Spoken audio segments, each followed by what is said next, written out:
So Santa's reindeer, right? They're a huge part of Christmas. But where did they even come from? The whole myth of flying reindeer. That's what we're going to unpack today. Yeah, it's not something that just popped up overnight. It's got roots in old myths and stories. Exactly. Like way before Santa was even a thing. Absolutely. We're talking about, ancient cultures and their beliefs. So let's start with the idea of the reindeer. I mean, they're not just random animals, right? They held a special place up in the north. Yeah, they were important to a lot of Arctic people. Food, transportation, all that.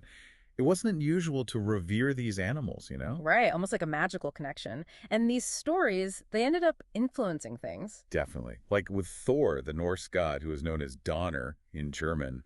He's got those goats that pull his chariot, and that's been said to have inspired the idea of the reindeer pulling Santa's sleigh. Ooh, that's interesting. So the flying sleigh is almost like a twist on Thor's ride? Yeah, like a reimagining of that original myth.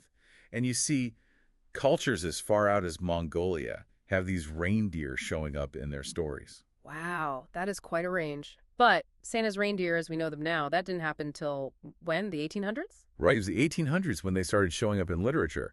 America and England were having this kind of a Christmas revival then. Oh, yeah. Kind of after a period when Christmas wasn't celebrated as much. Exactly. There was a poem in 1821, A New Year's Present, where they first mentioned reindeer with Santa. A single line in the whole poem. One line. That's it? Yeah.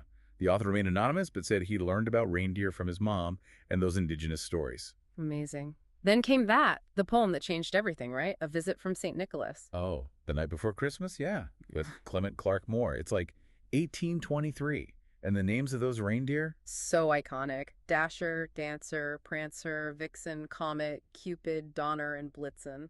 The whole idea of the sleigh being pulled through the sky by these guys. That's what really shaped our image of Santa's crew for good. Makes you wonder what it would be like without that poem. Exactly. It was actually written for his daughters, not like he intended to publish it. And he didn't want his name on it, right? Thought it was too silly for him being a professor. Crazy, huh?